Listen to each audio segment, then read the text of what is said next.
Hello friends, स्वागत है तमाરું મારા કિચનમાં। આજે આપણે બનાવીશું ફટાફટ 5 મિનિટમાં બની જાય તેમ રેડીમેડ પિઝા બેઝમાંથી, જે જોવામાં એકદમ ડોમિનોઝ જેવા જ લાગશે અને ટેસ્ટી બનશે। તો ચાલો રેસીપી ચાલુ કરીએ। પિઝા બનાવવા માટે મેં અહીં વેજીટેબલ્સ લઈ લીધા છે સાફ કરીને। મેં અહીં 2 ટમેટા, 2 કેપ્સિકમ અને એક મીડિયમ સાઇઝની ડુંગળી લીધી છે। આ બધી જ વસ્તુઓને લાંબી લાંબી સ્લાઇસમાં કટ કરી લેવાની છે।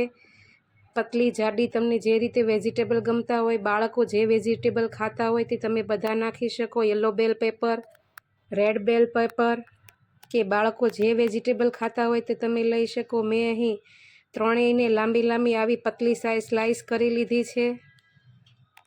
તમે બેબીકોર્ન કે મકાઈના દાણા પણ નાખી શકો। વેજીટેબલ બધા કટ થઈ જાય એટલે હવે આપણે બધી વસ્તુ જોઈ લઈશું। તેમાં આપણે અહીં રેડીમેડ પિઝા સોસ જે આવે છે તે લીધો છે અને તેમાં 2 ચમચી જેટલો ટમાટર સોસ નાખ્યો છે ખાટો મીઠો સ્વાદ આપવા માટે। અને હવે અહીં red chilli flakes, oregano, black olives ઘરમાં પડ્યા હતા તે લીધા છે અને ચીઝ ખમણીને લઈ લીધું છે। મેં અહીં પ્રોસેસ ચીઝ લીધું છે અને તેને આવી રીતે ગ્રીટ કરીને લીધું છે। રેડીમેડ પિઝા બેઝ તમે અહીં ગ્રીન જેલેપીનો પણ નાખી શકો। મારી પાસે ઓલિવ્સ હતા એટલે મેં ઓલિવ્સ લીધા છે। અને હવે આપણે કડાઈમાં મીઠું નાખીને લો ગેસની ફ્લેમ ઉપર આપણે ઢાંકણ ઢાંકીને ગરમ કરવા માટે મૂકી દઈશું। ત્યાં સુધીમાં આપણે એક પ્લેટને આપણે જેમાં પિઝા મૂકવાના છે તે પ્લેટને આપણે આવી રીતે ઘી કે તેલથી ગ્રીસ કરી લેશું। મેં ઘીથી ગ્રીસ કર્યું છે અને હવે પિઝા બેઝને આવી રીતે કાંટા ચમચીથી કાણા પાડી દઈશું અને તેને પણ ઉપરથી ગ્રીસ કરી લેશું। અને હવે જે આપણે રેડીમેડ પિઝા સોસ અને ટમેટો સોસનું મિક્સચર બનાવ્યું છે તે તેમાં રાઉન્ડ પર લગાવી દઈશું। તમે જો બાળકો માટે બનાવતા હો તો એકલો ટમેટો કેચઅપ પણ લઈ શકો અને પિઝા બેઝ ન હોય તો તમે શેઝવાન સોસ કે પછી રેડ ચીલી સોસમાં ટમેટો સોસ મિક્સ કરીને પણ લઈ શકો, તો પણ ટેસ્ટ તેવો જ આવશે। સોસ લગાવાઈ જાય પછી આપણે તેની ઉપર જે ગ્રીટ કરીને ચીઝ તૈયાર રાખ્યું હતું તે લગાવી દઈશું। ચીઝ તમે તમારી રીતે જાડા ઓછું જેટલું નાખવું હોય તેટલું નાખી શકો। તમે મોઝરેલા ચીઝ પણ લઈ શકો, તેનાથી પિઝા તમારા સ્ટીકી બનશે।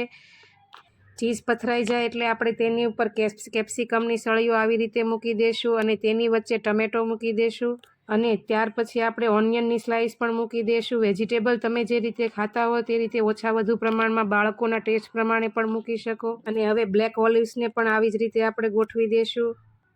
આ રીતે પિઝા બનાવશો તો તમારા ફટાફટ બની પણ જશે અને એકદમ બજાર જેવા જ બનશે।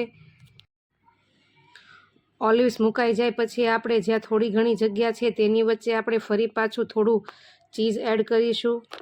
મેં આગળ કીધું તેમ તમે તેની જગ્યાએ મોઝરેલા ચીઝ પણ લઈ શકો અને એની ઉપર આપણે હવે રેડ ચીલી ફ્લેક્સ અને ઓરેગાનો સ્પ્રિંકલ કરી લઈશું।